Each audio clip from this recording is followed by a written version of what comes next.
Finals MVP, averaging 28 points for the game. And this goes to Paul Redondo.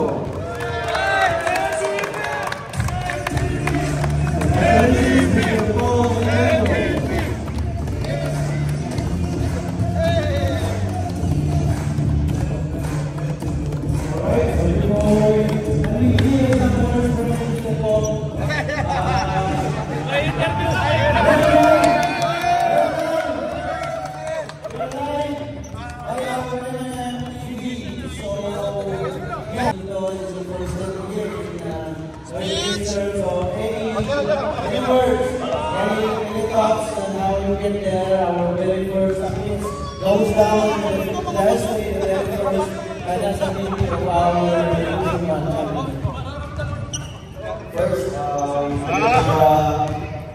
very best boss Melvin, and I would thank for this team for the efforts and everything. And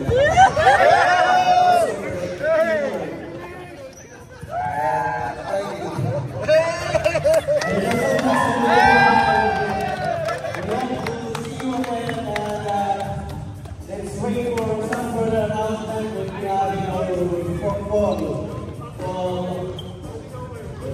league or whatever. And once again, thank you so much, Tim Games. Another one in the books.